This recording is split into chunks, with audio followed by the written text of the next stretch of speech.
Assalamualaikum warahmatullahi wabarakatuh. Selamat pagi anak-anak. Apa kabarnya hari ini? Semoga kalian semua selalu dalam keadaan sehat walafiat. Amin ya robbal alamin.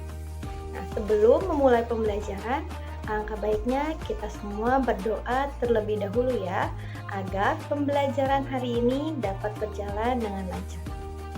Ibu harap walaupun kita semua melakukan pembelajaran dari rumah, namun semuanya harus tetap semangat ya. Yang pertama mengenai mari hidup sederhana. Menurut Al-Quran, hidup sederhana itu adalah di antara berlebihan dan kikir. Berlebihan artinya tidak wajar atau aneh-aneh, dan kikir artinya terlampaui, hemat atau pelit. Contohnya dalam menggunakan uang jajan, dianjurkan agar tidak berlebihan dan tidak pula kikir. Hidup sederhana bukan berarti kita harus miskin atau tidak punya apa-apa. Contoh sederhananya misalnya kita makan bakso, antara makan 2 mangkok atau 1/4 mangkok. Maka kita akan menganggap sederhana itu dari kita makan bakso dengan hanya makan 1 mangkok, yaitu diantaranya. Nah, salah satu contoh keteladanan hidup sederhana adalah dari Nabi Muhammad SAW. Nabi Muhammad adalah seorang rasul dan pemimpin yang memiliki pengaruh dan kekuasaan. Namun, ia selalu hidup sederhana dan menghindari hidup mewah dan juga boros. Menurut riwayat, Nabi Muhammad selalu tidur beralaskan sehelai tikar. Dan kalau ia terbangun dari tidurnya, terlihat ada bekas tikar di pipinya. Begitu sederhananya kehidupan Nabi, tapi ia sangat mulia di hadapan Allah Subhanahu wa Ta'ala. Apa sih keuntungan hidup sederhana itu? Nabi harus menjadi teladan kita. Ketaatan dan kesederhanaannya Nabi Muhammad SAW harus dicontoh dengan segenap kemampuan kita. Orang yang hidup sederhana bukan berarti orang miskin atau tidak punya. Terdapat beberapa keuntungan dari hidup sederhana atau keuntungan sederhana. Yang pertama, orang yang hidup sederhana berarti telah mengamalkan ajaran agama atau perintah Allah Subhanahu wa Ta'ala, dan orang tersebut akan mendapatkan pahala. Yang kedua, orang yang hidup sederhana biasanya rendah hati dan disenangi banyak orang. Jadi orang yang sederhana cenderung tidak sombong. Nah, yang ketiga, orang yang hidup sederhana berarti telah mampu melawan godaan setan yang mendorong hidup boros. Jadi dia tidak tergoda oleh godaan setan. Nah, keuntungan dari hidup sederhana selanjutnya yaitu orang yang hidup sederhana tidak akan ditimpa penyakit resah gelisah. Nah, biasanya orang yang hidupnya ingin boros atau berfoya-foya, dia akan ingin sesuatu lagi dan tidak merasa puas. Nah, yang terakhir, keuntungan hidup sederhana itu orang hidup sederhana tidak akan pernah mengambil harta orang lain. Karena dengan hidup sederhana, dia akan merasa cukup dan tidak ingin lebih.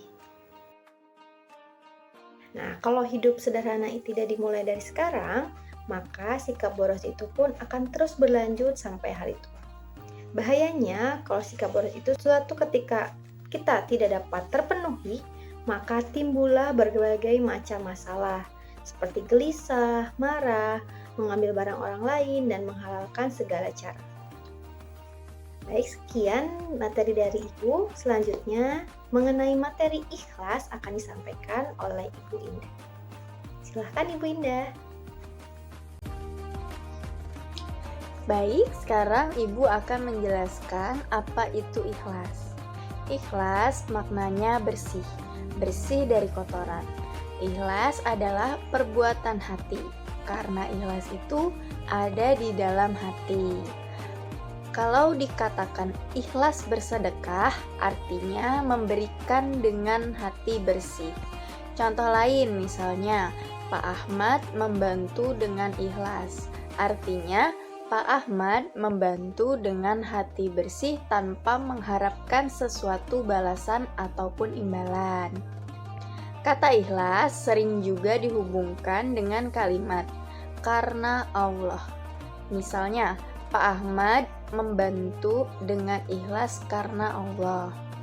Maka ketika Pak Ahmad membantu orang lain, hatinya hanya ada semboyan membantu adalah perintah Allah.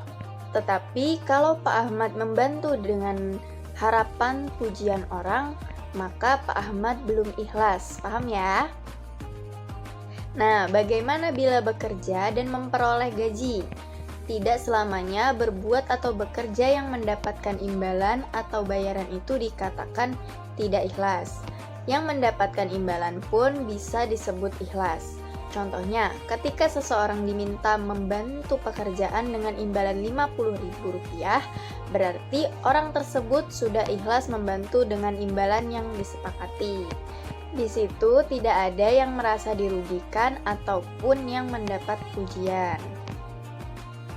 Suatu ketika Rasulullah SAW pernah bersabda, yang artinya sesungguhnya Allah tidak melihat atau menilai bentuk tubuhmu dan tidak pula menilai kebagusan wajahmu, tetapi Allah melihat keikhlasan hatimu. Hadis riwayat Muslim. Mengapa Allah melihat keikhlasan hati kita? Karena ikhlas merupakan buah dan intisari dari iman. Seseorang dianggap beragama dengan benar jika amal ibadahnya dilaksanakan dengan ikhlas. Kemudian ikhlas beramal karena Allah. Beramal yaitu melakukan perbuatan baik. Semua perbuatan baik yang dilakukan dengan ikhlas menurut ajaran Islam akan mendapat pahala. Menyembah Allah dengan ikhlas berarti melakukan ibadah sholat harus dengan ikhlas karena Allah semata. Apabila beribadah sholat dilakukan supaya mendapat pujian dari orang tua atau guru, maka sholatnya tidak termasuk beramal ibadah yang ikhlas. Nah, ciri-ciri orang ikhlas yaitu 1. Beramal dengan sungguh-sungguh tanpa mengharapkan pujian dari manusia. Yang kedua, beramal dengan tekun dan rajin semata-mata karena tindakan itu adalah perintah Allah Subhanahu wa taala.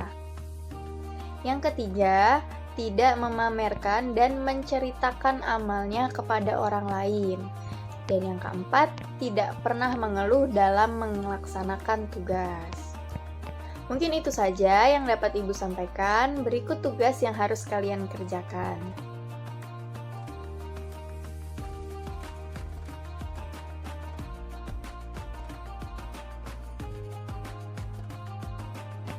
Baik, semoga pembelajaran kita hari ini bisa bermanfaat untuk kita semua.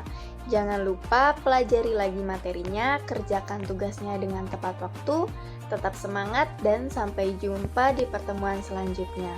Wassalamualaikum warahmatullahi wabarakatuh.